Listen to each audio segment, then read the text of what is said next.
Hello, sports fans. You are listening to Beyond Debatable, the podcast that covers all things sports. I'm your host, Michael Rachel, and he on the other side of the camera is Jack, the stat man Cudahy. What's up, guys? How you doing? Good. How you doing, man? I'm all right. Once again, we're joined by Wade County Malik.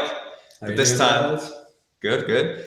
This time we're talking about the Indiana and Cleveland series. But before we get started, once again, make sure to like and subscribe to our YouTube channel right below. Follow us on Twitter at Beyond Debatable for live game tweets during the NBA playoffs on our thoughts about what's going on.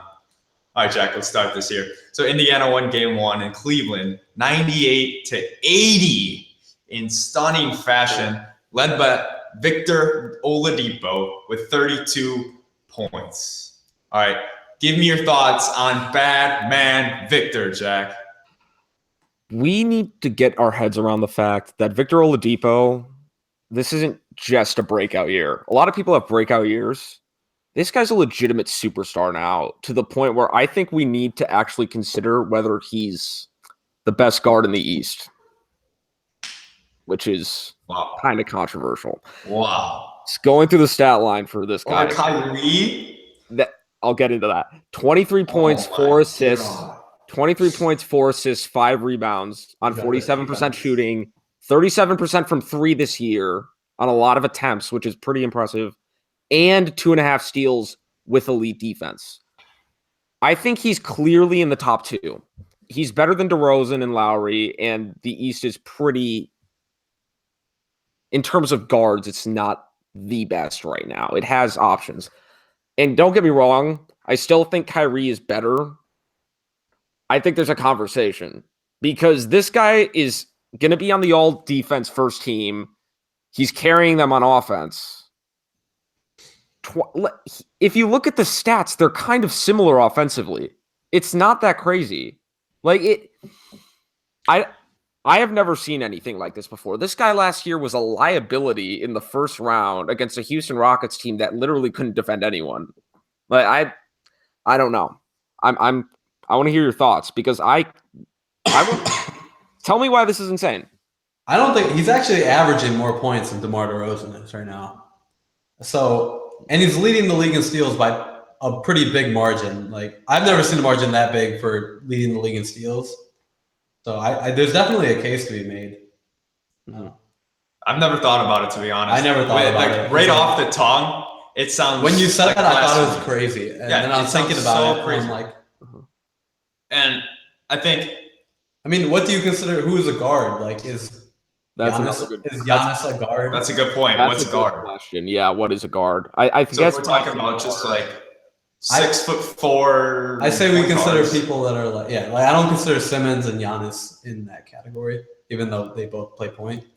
But if you compare Victor Oladipo with DeMar DeRozan this year, I think more people are more familiar with DeRozan's capabilities, but DeRozan literally only beats him in assists. Like, especially when it comes to shooting, Oladipo is 6 percentage points better from 3 because we all know DeRozan doesn't have a 3-point shot, but he's added that a little bit. But if you actually look at the stats, DeRozan only beats him in assists. Every other stat that Oladipo has him, and he's a better defender. So I don't think that conversation can be had. I think Oladipo's better, quite frankly, than DeRozan. I think you're getting ahead of yourself just a little bit, Jack. It's really been one great year for Oladipo, and it's just the regular season that we're looking at here. That's the argument, right? He had a great first game against Cleveland, but now I want to see what adjustments Cleveland can make and see if Oladipo can still be as productive after they throw different guys, different coverages at him to try to get him out of his rhythm. So we'll see. And then next year, if he's doing the same thing, yes, but we're really looking at a 1-year sample size. So I think it's too early to tell. While Kyrie, Kyle Lowry, DeMar DeRozan, John Wall, that's a good point. Walker, those point guards are more established in their career year after year after year. Players know and teams know how good they are, and they're still able to give the production that they do. So I think we need to wait a little bit on Victor Oladipo just to see. What do you think on? One thing I'm like, where did he come from? So kind of the way I'm looking at it is, he came from Indiana. Yeah, thank you, Mike. Well, actually, technically, not come from Indiana. However, so he went from 16 points to 23 points, and almost out of nowhere. Last year he was playing with Westbrook. I'm sure that hurts. But so when I'm looking at this, it's like a trend that's starting with these Indiana 3-and-D guys. With Danny Granger, when he went to Indiana, he became really good. And Paul George, almost immediately after Danny Granger declined, he became really good. And now Victor Oladipo. So you think it's higher up? You think it's so higher up? Maybe is it something in the Indiana? Maybe Larry Bird. I don't know. So you think it's more? I'm not. You think it's like a suggesting Patriots that. kind of thing? I'm not suggesting that is it. Is he a system? It's just a trend that I'm noticing. Is this the Tom Brady systematic quarterback argument? Could be. Is Victor Oladipo a systematic player? Now, Jack, hands down, most improved player. Oh yeah, if you're not voting Hands him, down. then you're just he's Got the most improved player. I totally agree. Who would even be in the discussion for that? All right, so now that's Victor Oladipo going off in game one. Now let's get more to the series in itself and everything that's going on with LeBron and the Cavs. Jack, very simply, give me a yes or no to start, then explain it. Are the Cavs in trouble? Are they in potential of losing to the Indiana Pacers in the series? I can't believe I'm saying this, but yes, it sounds insane, but there's one reason why. It has nothing to do with any of the personnel or the talent. Effort. I'm usually one of especially out of the three people on this podcast, the biggest LeBron James fan, I think, for sure. I hate LeBron. In terms of effort this year, has been horrific since the start of the year. And I can understand that in the regular season because he's in his 15th season. He's played forever. The amount of games he's totaled. I almost feel like this season he hasn't taken the regular season off.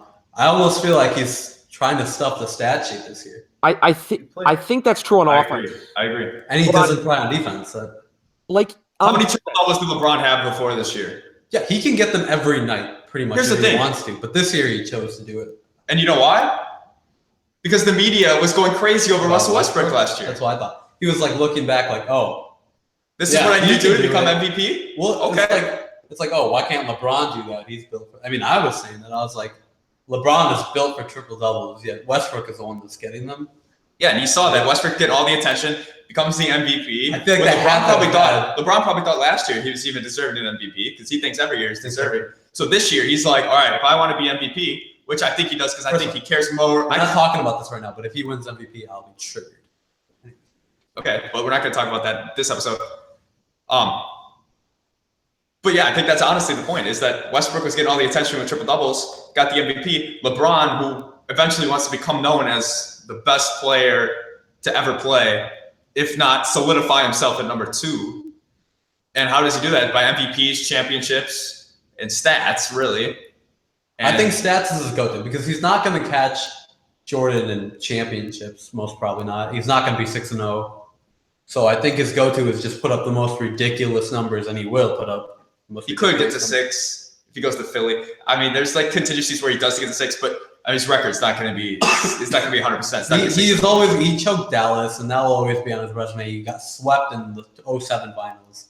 He'll never be Jordan. It's like unblemished. All right, so Jack thinks they're in trouble. Okay, let me clarify this. They need to be worried. I don't think they're in trouble in the sense that Indiana has like a head start on them. I think they're definitely the favorites to win the series. But like coming into game 1 with that effort at home all season long, they talk about we're resting for the playoffs. We start playing hard in the playoffs. And then in game 1, nothing. You get blown out at home by 20 points by a Pacers team that talent-wise might be the worst team in the East, talent-wise. I don't think they are. But like if you look at the pieces outside of Oladipo, Darren Collison, they should be able to deal with that. Bogdanovich. Just matchup wise. I mean, but like Bojan Bogdanovich should not be getting 20 plus on you. Yeah, exactly. Where's the effort? Once I see the effort, hopefully it comes in game 2, because if they lose, I do not think that they'll lose game 2. But I need to see the effort first and see that they actually care. That's the first thing I want. Taking a shot before 10 minutes into the first quarter. Yeah, I mean, that's inexcusable.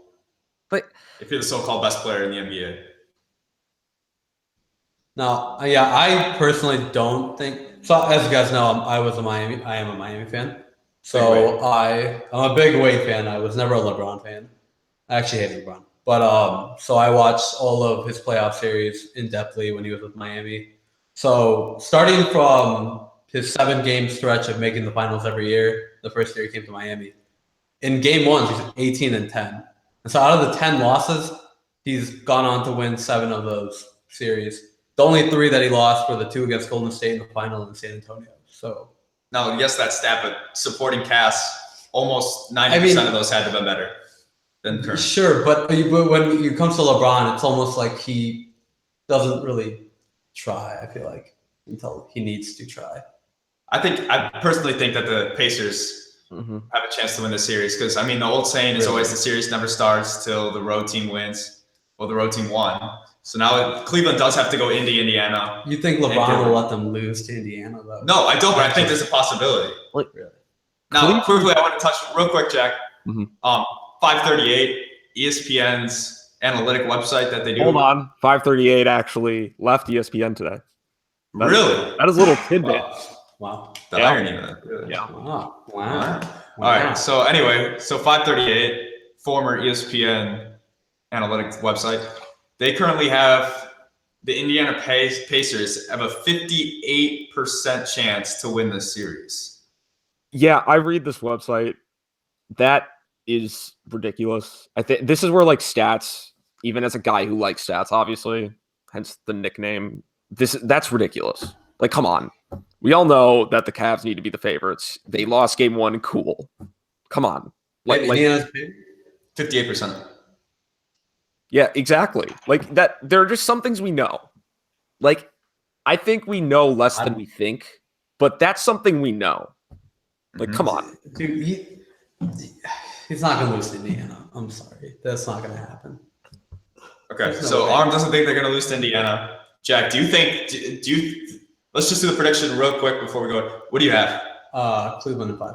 Cleveland in 5. So you think they're going to win 4 in a row? Wow. Okay, Jack. Cavs in 6. All right, I'm also going to go Cavs in 6.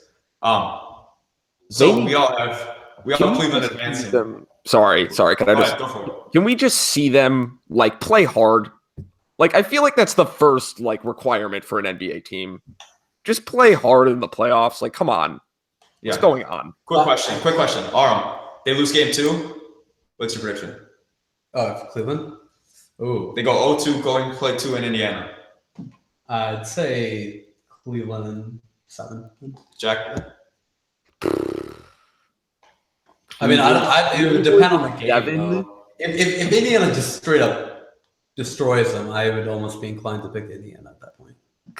Cleveland in 7, but a toss-up because it's hard to get out of 2. So Indiana, if Indiana goes into Cleveland, wins twice, we're still taking Cleveland.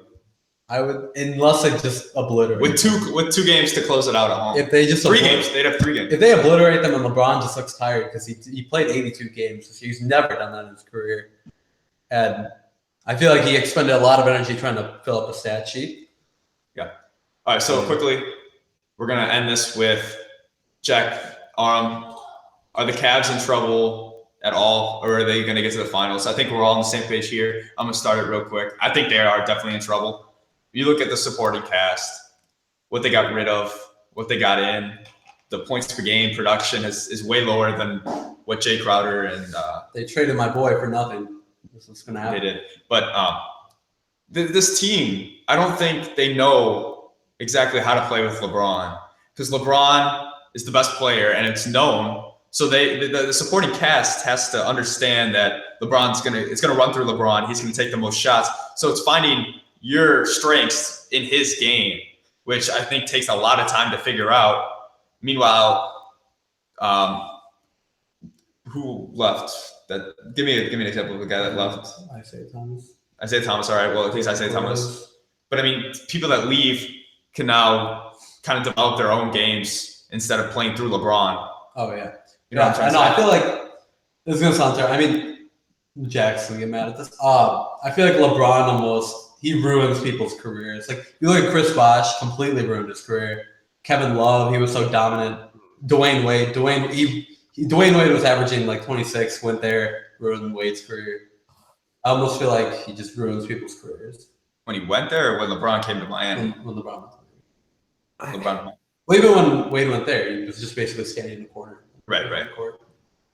I'm not going to get into this, but like, I mean, that's because LeBron is so great that he's the ball dominant player. But those guys don't win championships without LeBron. We can't have this both ways where we judge certain players off of championships and then we say they ruin careers by yes, Wade's stats decreased. I think 100 times out of before Kevin Love came there, everyone was saying he was a superstar. But as soon as he came to Cleveland, people are saying he's garbage now. Well, I think that's a different scenario. One exception would be Kyrie. One exception? Yeah. I mean, he's really ball dominant, so I feel like, yeah. Yes. Now, really quickly, when they had a chance, when Kyrie said... But I feel like Kyrie's better this year than he was last year. I agree. Yeah, from when he was... Yeah. Kyrie said, I want to be the guy. They got rid of him. Was that a mistake? No. In retrospect, I think it was a mistake to trade him for what they did. Even though at the time I thought the trade was good, which is like the biggest mistake. That oh my god, that was at the time they fleeced him, and I thought that Boston got just completely fleeced. I completely underestimated the impact of the injury on it, Isaiah Thomas and his hip. Like that, I just did not think was that important. But they also got Jay Crowder. I was like, okay, they got Jay Crowder, IT, and the pick. Like, all right, so we're gonna end it there. That's gonna be it for our Cavs Pacers. Pacers are up 1-0 game to Wednesday night. Arm has Cleveland railing off 4 in a row. Jack's got Cleveland in 6. I also have Cleveland in 6. We all have them winning tomorrow. Yes. Yeah. All right. Thank you to Arm Malik for joining us once again today. He, on the other side of the camera, is Jack, the stat man, Cudahy, and I am Michael Rachel. And you've been listening to Beyond Debated.